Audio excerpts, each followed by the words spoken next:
ఎస్కోట మండలం పుణ్యగిరిలోని శ్రీ దారగంగమ్మ శివాలయం దేవస్థానం నూతన పాలక మండలి చైర్మన్ డైరెక్టర్ల ప్రమాణ స్వీకార మహోత్సవం అత్యంత వైభవంగా జరిగింది. ఈ కార్యక్రమానికి ఎస్కోట ఎమ్మెల్యే కోళ్ల లలిత్ కుమారి దంపతులు ముఖ్య అతిథులుగా హాజరయ్యారు. ముందుగా ఆలయంలో ఎమ్మెల్యే దంపతులు ప్రత్యేక పూజలు నిర్వహించి స్వామివారి ఆశీస్సులు తీసుకున్నారు. అనంతరం పదవీ బాధ్యతలు స్వీకరించిన నూతన కమిటీ సభ్యులకు శాలువాలు కప్పి ఘనంగా సత్కరించారు. ఈ సందర్భంగా ఆలయ కమిటీ చైర్మన్ గా అప్పలరాజు ప్రమాణ స్వీకారం చేయగా, డైరెక్టర్లుగా నాగ రవీంద్రబాబు, లక్ష్మీదేవి, ఈశ్వరమ్మ, కొండమ్మ, అప్పారావు, కృష్ణబాబు, చంద్రశేఖర్, అక్కునాయుడు, లక్ష్మి, సంతోషి కుమారి పదవీ బాధ్యతలు స్వీకరించారు. ఎక్స్ అఫీషియో మెంబర్గా రాజగోపాలాచార్యులు వ్యవహరిస్తున్నారు. కూటమి ధర్మానికి పెద్దపీట వేస్తూ జనసేన, బీజేపీలకు చెందిన ఒక్కొక్క నాయకుడికి పాలక మండలిలో చోటు కల్పించారు. ఎమ్మెల్యే కోళ్ల లలిత్ కుమారి మాట్లాడుతూ, రాష్ట్రంలో కూటమి ప్రభుత్వం ఏర్పడడం ద్వారా ప్రజాస్వామ్యాన్ని, భావితరాల భవిష్యత్తును కాపాడుకున్నామని, ఈ విజయం రాష్ట్ర ప్రజలందరిది అని ఆమె అన్నారు. ఉత్తరాంధ్రలోని చిన్న కాశీగా ప్రసిద్ధి చెందిన పుణ్యగిరి శ్రీ ఉమా కోటిలింగేశ్వర స్వామి దేవస్థానానికి ఘనమైన చరిత్ర ఉందన్నారు. అరకు వెళ్లే పర్యాటకులకు ఎస్కోట నియోజకవర్గం ప్రధాన ముఖద్వారం కావున పుణ్యగిరిని ప్రధాన పర్యాటక హబ్గా అభివృద్ధి చేసేందుకు గాను ప్రభుత్వానికి నిధుల కోసం ప్రతిపాదనలు పంపించినట్టుగా తెలిపారు. భక్తులందరికీ స్వామివారి ఉచిత దర్శనం కల్పించే దిశగా పాలకా మండలి, దేవాదాయ శాఖ అధికారులు సమన్వయంతో కృషి చేయాలని కోరారు. రాబోయే మహాశివరాత్రి ఉత్సవాల వేళ వేలాదిగా తరలివచ్చే భక్తులకు విద్యుత్, తాగునీరు, క్యూ లైన్ల సదుపాయాలు ఎలాంటి లోటుపాట్లు లేకుండా ముందస్తు ప్రణాళికలతో పనిచేయాలని సూచించారు. పార్టీ కోసం, కూటమి విజయం కోసం శ్రమించిన సాయిరాం వంటి నాయకులకు రాబోయే రోజుల్లో సముచిత గౌరవం కల్పిస్తామని హామీ ఇచ్చారు. ఎన్నికల్లో కూటమి ప్రభుత్వాన్ని ఏర్పాటు చేసిన ఘనత రాష్ట్ర ప్రజలందరిది. ఇవాళ రాష్ట్రాన్ని కాపాడుకున్నాం, భావి భవిష్యత్ తరాలను కాపాడుకున్నాం, మన కుటుంబాలను కాపాడుకోగలిగాం.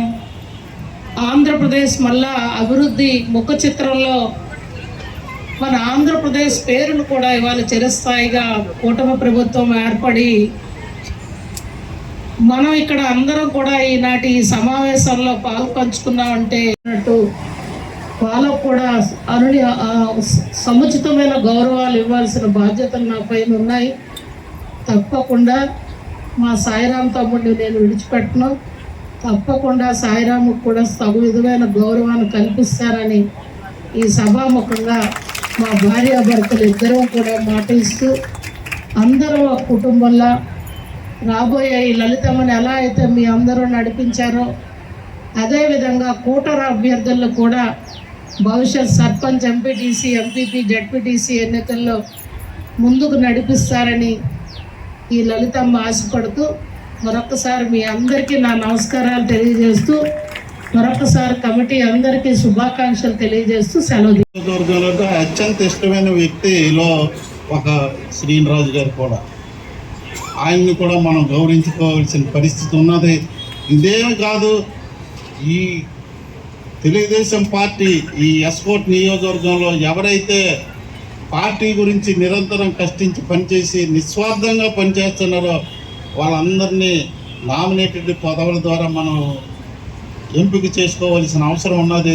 తద్వారా రాబోయే రోజుల్లో మనందరం వాళ్ళందరికీ న్యాయం చేయవలసిన బాధ్యత మనందరి మీద ఉన్నది. కాబట్టి ఎక్కడ వర్గ విభేదాలు వద్దండి. ఏదైనా రండి, మీరు మీ ఇష్టం వచ్చిన పని మా ఇంటికి రండి, లేకపోతే ఎమ్మెల్యే గారు ఎస్కోట్ వచ్చినప్పుడు చెప్పండి, లేకపోతే ఎక్కడైనా కార్యక్రమం చెప్పండి.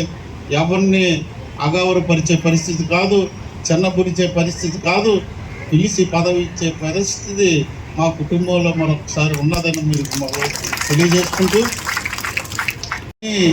ఎవరైతే అభిమానిస్తారో, పార్టీకి నిస్వార్థంగా ఎవరైతే పనిచేస్తారో, పార్టీ యొక్క నియమ నిబంధనలు ఎవరైతే పాటిస్తారో వాళ్ళకి ఇచ్చారు తప్పించి, చంద్రబాబు నాయుడు గారు ఇచ్చారు తప్పించి ఎవరికి వేరే వ్యక్తులకి మాత్రం ప్రపోజ్ చేయలేదు.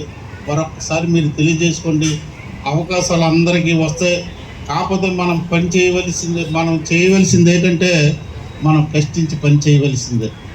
మేము ఎవరిని ఇబ్బంది పెట్టే పరిస్థితి లేదు.